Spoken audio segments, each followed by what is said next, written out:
different pictures. And from the time I came to what is now called Calvary Temple, to today it's been almost 50 years. So if I run into someone and I act like I don't know you, it's true. But I guess I never felt any more at home than when I walk into this building. To those who don't know, this building was built by people with faith and blood and guts.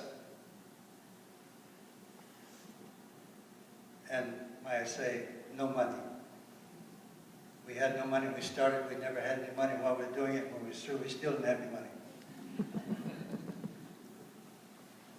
Walter and Joyce and their family put more into this place than most families. And as I came in here today, I remember an event that happened right back here. It was about underneath this beam. And by the way, to those who don't know, these beams over your head were made by the women of the church, so you better watch out. And Walter Rowe was here one day working, giving his heart, as everyone else, making faith appear before the eyes of God's people. And in the process, he gave quite a bit of blood, because as he pulled his cross-cut saw, he took off one of his fingers. And he said, why are you bringing it up at a time like this? This is a time of remembrance, and that was the first thing I remembered when I walked in here. And you're going to be given a chance in a few moments if you want to share something. It might encourage you. Please do so, if you're prompted. I have lived long enough to see people wishing they had said something, or they carry something in their heart. They always felt like, I wish I could have told Joyce. What if Joyce can look down and see and hear like she hasn't been able to for the last several years? This might be your opportunity. And being that I'm sort of selfish, I'm going to invite my wife to come and share first. Because Joyce was a very special friend to my wife. And then maybe your time will come if you want. Nita, would you come? And if you want to, you can get up behind the pulpit. Feel more spiritual up there. As you know, this is not my thing, but after Debbie called us last week, I thought a lot about Joyce and just memories, and so I wrote a few of my thoughts down, and I'm glad I did because I didn't know he was going to ask me to say them, but I thought I'd give them to the family if not. My friendship with Joyce centered mostly around school. She was my right-hand woman and helper extraordinaire in my classrooms. I wouldn't have wanted to do without her, so I'm very glad she consented to stay with me year after year. She did the most mundane tasks gladly and was fiercely loyal. Never any treachery, jockeying for position, complaints, or opposition about my decisions, although I'm sure there were plenty of times that would have been called for. I believe if some did voice criticism of me to her, she might have decked them. Even more than that, though, she was my friend, and from the way she treated me, I know loved me. I could have told her anything without worrying that it might come back to bite me. And in spite of my failures, she made me feel like I was wonderful. It was relaxing and fun working with her. We both could always be counted on to have a cup of coffee in hand or nearby. The difference being mine had to be black and hot, and hers was blonde and any temperature would do. Even if it had been an hour or two sitting, I never could understand that. One scene I'll always remember, repeated over several times with nostalgia and pleasure, is when I would be reading a chapter book of a book to the classroom after lunch each day. Joyce would be in the back of the room at my desk doing, correcting some papers or something. Most of the time I was reading from the Chronicles of Narnia, and the kids loved the adventure of the books, but they wouldn't understand C.S. Lewis's subtle humor or sarcasm. But we enjoyed it, and I'd look up from the book after I read a passage like that, look at Joyce in the back of the room, and she'd give me that knowing grin, sharing that moment with me. I just always will remember that. Here's an example of one of those passages from the book A Horse and His Boy. Quote, Erebus also had many quarrels with Kor, but they always, I'm shaking now, but they always made it up again.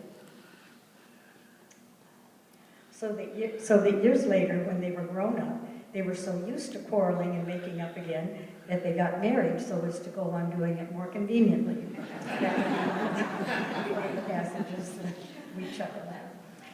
Joyce was not at all confident of her abilities at school, but one year I asked her to teach the 5th grade social studies.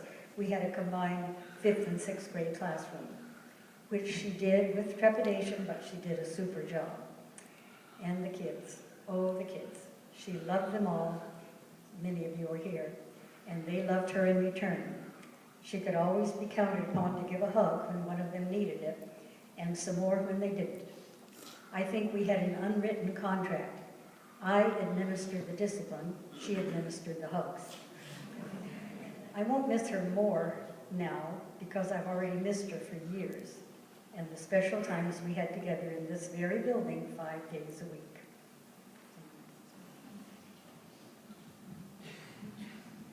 Thank you, Anita. Now I understand for the first time where she learned how to argue efficiently and taught me a very good lesson: never argue with a redhead.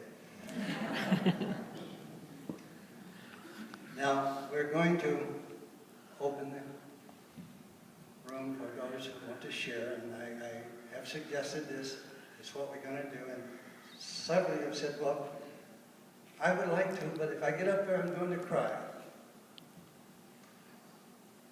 That'll be all right. I'll be crying with you. But if I understand funerals and celebration services, I think that's part of what we're supposed to do, and it comes like that. So why don't we quit putting on airs and just be who we are? So we're going to open it up. If you want to share, you'll have a mic available. If you don't want to come up here, just stand up and put a mic in your hand. So, it would be first to come and share something that this life has touched you and you'd like to share it with others today as we celebrate Joyce's going home.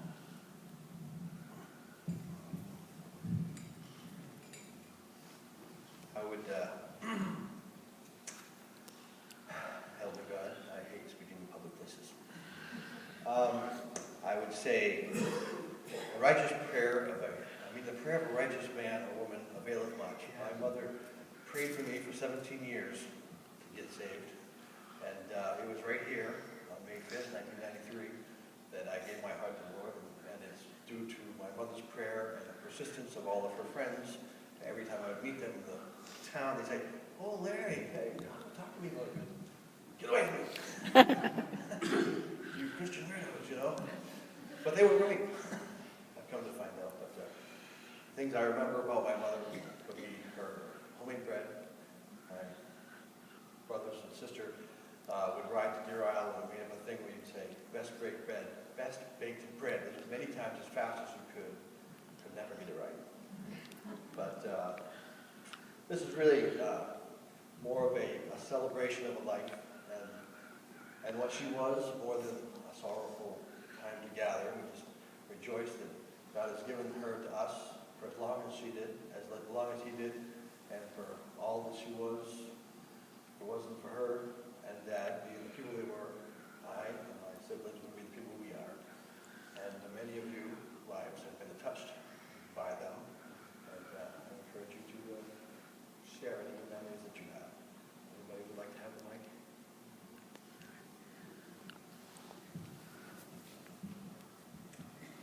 My name's fellow Austin. I'm one of Joyce's sisters.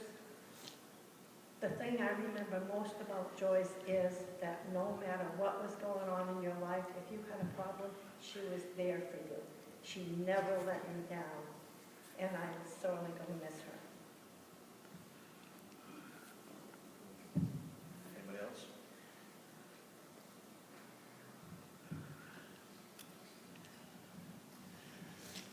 Well, let's see, I first met Joyce many, many years ago. In fact, she made our wedding cake 38 years ago. And, but I knew her parents way before that when I was a small child. We used to meet Ernest and Esther Weed down in Boston at the friend's house and come to Maine and whatever. So I go way back in their family. But one of the things I remember about Joyce is after this school was built, the first year it opened, our daughter Charlotte would ride to school with her. And anybody that knows Charlotte, well, she would drive Joyce a little crazy. But I think they had a fun time riding back and forth to school, and Joyce was always very patient with Charlotte, and Nita knows Charlotte well.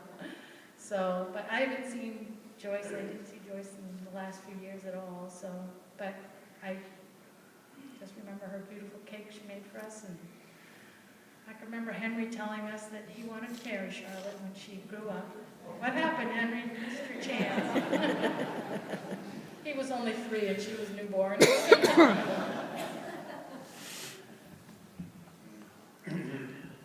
There's, in our lives, there's few fathers that we have, and a few mothers also, too. And Joyce was definitely a mother to us in so many ways. Even back when we were among the Quakers, she was a mother figure. You know, if I just think of anybody other than my own mother, who would be the first person that's probably had more influence in our life, it was Joyce, absolutely. And Emily and I, when we had started dating, and then we were married or getting ready to get married or whatever, we were looking around for land all over the state. And I remember one day we said, gee, you know, after all this work of trying to find a place where we wanted to live, I said, too bad we didn't know, somebody that was a friend of ours, that would just had some nice land that they would sell us for a reasonable price. And just the way the Lord works, we found out that day that Joyce and Walter Rowe owned a piece of land that I had looked at for years, and I thought somebody from out of state owned it because it was really, I thought it was very pretty, and nobody had ever done anything with it. And I went to Walter the same day and talked about I didn't have any money, and said, would you sell us some of that land so we could build a house? And he said, sure, and I had no money, but the Lord made it work, and I thought of, what they gave to us is just kind of a continuation of the way that they were, the way that Joyce was. I mean, they invested not only their lives in us, but their resources. I mean, it's just incredible. And it's something that you would only do for a family member. And the witness is just, it goes on. I just pray at the end of our lives that we can have that good a witness. It's just an incredible lady. And we love her very much.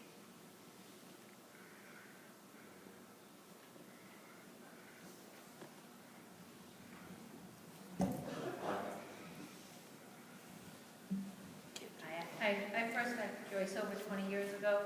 We did Awana together. And she was an inspiration because she loved the kids a lot. And it was, it was kind of tedious sometimes working with all those kids, but Joyce never really, she loved it. And she inspired me to want to go every Wednesday and do the same thing. Then we lost touch a little bit, and then she started coming to our church at Cornerstone, her and Walter, and we touched base again, and got to know them again. And I thought it was wonderful because when Larry mentioned that he got saved in 1993, I remember you. I remember her praying for you. And now it's really been a joy because now we have a relationship with Joyce and Larry and their family, and my kids know them, so it's been continued throughout the years. And my boy knows her grandson, and they're good friends, and it's just been a joy to know them throughout the years and throughout touch base. It's on and off throughout the years, and it's just been a joy to to know Joyce and her family and Walter. But we had this relationship. Anybody else?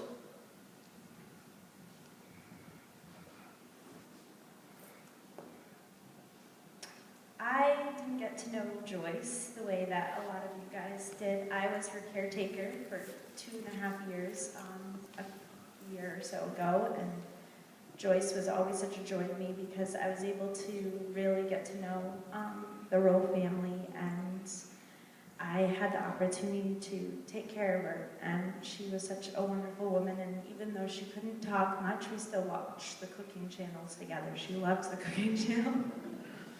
I remember her staring into the screen watching Emerald or whatever, it didn't matter.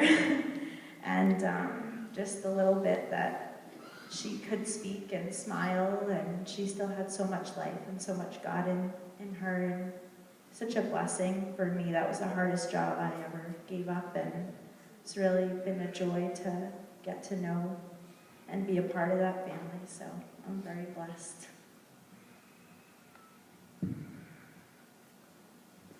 Anybody else? I know there's a lot of people in the Weed family here, I'm sure have 100 stories.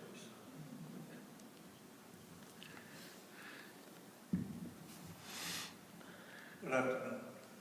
My name is John Pickford. I worked here at Calvary Temple back in the 80s, as pastor here. A whole bunch of others. Joyce was always here. She showed more love for the people around her than anybody else I ever knew. You could tell she loved you just by her presence. Because when she'd see you, there would be a smile on her face and love in her heart. And it wasn't just words, it was the truth. I thank God for the privilege that I had of knowing her. And I had a very great opportunity because of her. Now, I don't remember what the year was, but I remember that her father was in very bad shape, close to the point of going on. And there was a trip that was going to be going to Israel. Well, she had already bought a ticket, had it all ready to go, had paid the price, and I had the opportunity to go because she couldn't go. So she didn't want that ticket just to go without somebody. So she gave it to me. So I've always wanted to thank Joyce for that. I did thank her back then, but I wanted to know that it changed my life a lot. I learned a lot through that, and I got to see all the love that she had in her heart for each and every one of us. I was no more special than anybody else, but she loved me. She made it possible for all of us to love her. I thank you, God, for the opportunity to know her.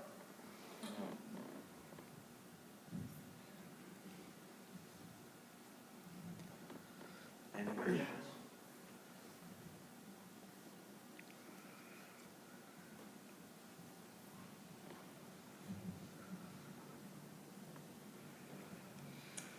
Myrna Duplessis, and I stepped into some pretty big shoes when the Hickams left because I took over Mrs. Hickams' 6th grade class. At that point, Joyce was doing all sorts of things. I mean, she was working in the office. If you needed anything run off, and she would do it. She would do lunch duties. She would do recess duties. I don't know if there was anything here in this school that Joyce didn't do. Then came a day after I had been teaching here several years when I had a very small 6th grade class, 3 students. And they said, well, we can't have Myrna teaching just 3 students. We're going to combine the classes. I wasn't so sure about that, but I was promised that I would have a full-time teacher assistant, and it was Joyce. And what a blessing she was to me and the class. I would you can combine classes. You don't have to teach them all separately, but you can't do that with certain things such as math and reading. And so I would teach a class of math, and she would take the kids and work with them as they did whatever the assignment was. And then I would be working with another class at the same time. So she was such a blessing to me. And that particular year, I had pneumonia and I couldn't teach for a full week. And she would come by my house every evening to tell me what had happened in the class. And I would be laying on the sofa because I wasn't allowed to be up running around. And she just did a wonderful job. So she could have stepped in any moment. So I just really appreciated all that Joyce did for me. I think for 2 years I had that double class. And it was wonderful just having her there with me all that time.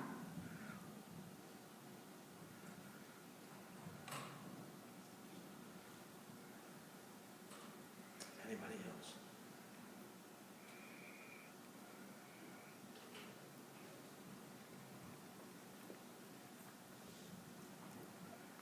Hi, I'm Carolyn Johnson. The only reason I'm even going to speak is to be respectful of Joyce. This whole church and all these people in it, we're all like family every time we meet each other. And losing Joyce, no matter how long ago it was you saw her, it's like just yesterday that, you know, we were all here together, all doing our thing. And she came to see me when I got done over at the Salvation Army. She had just bought a new car. And I was so happy to see her. It was like having a relative come and visit you. And she came in, and towards the end of our visit, she started shaking. And she said, "Oh, Carolyn, I'm so sorry." And I said, "Oh, Joyce, you know, people are happy to see me, but you're really showing how excited you are to see me shake like that." And she just said I was so stupid, like she always thought I was. But she's just was somebody that I don't think anybody's ever going to forget. She's heart and soul of Calvary Temple, and just a lovely, lovely person. And I, like John, I feel so blessed that I got to work with her and see who she was every day. And every day she was the same sweet person and accepting and loving and helpful. And we're worse off for not having her here, but I'm happy to think of her being with Walter.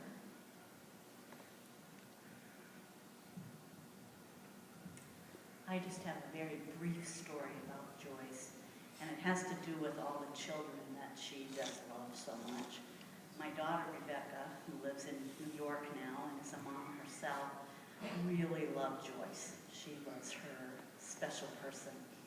And back in 86, I think it was, my mother died, and Rebecca was only 10, and it was difficult for her. She had a hard time dealing with that. And I can remember Joyce just hugging her and saying, "I know you miss your Nana, but I'll be your grandma while you're here." That was Joyce.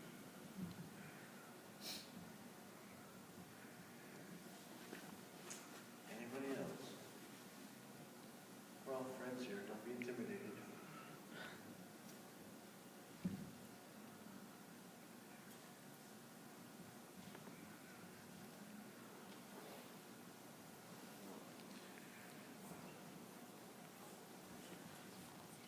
I'm Tamika Day, Giroux, way back when. I remember Joyce, she was one of my monitors when I first started coming here. I was a 4th grader, and we had trouble getting here. We lived in the middle of nowhere in Winslow, and being schooled here in Waterville is quite difficult for traveling with my parents working and going to work very early in the morning. And Joyce, Mrs. Rowe, excuse me, would pick us up where the bus would drop us off in Winslow, and she would pick us up there and then bring us. And she gave of herself. And there was a time, I remember, her car had broken down, and my dad let her borrow one of our vehicles, and unbeknownst to us, it wasn't registered. It was over the registration period, and she went and took it and registered it and everything. And so it just shows you what a wonderful woman she is. She always gave of herself.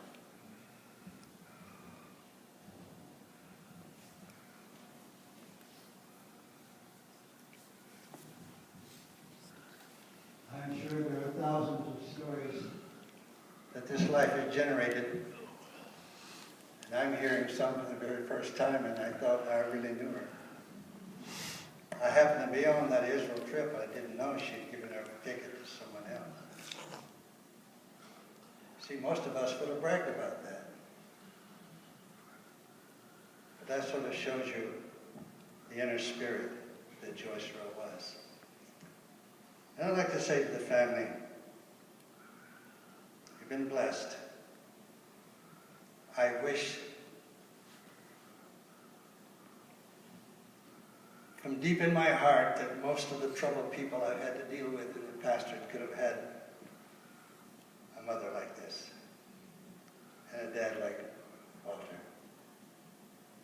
A lot of my troubles wouldn't have happened.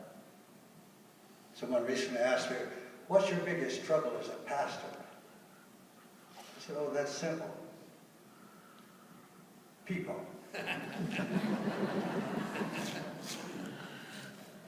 Where does trouble come from? People. I would estimate probably 90% comes from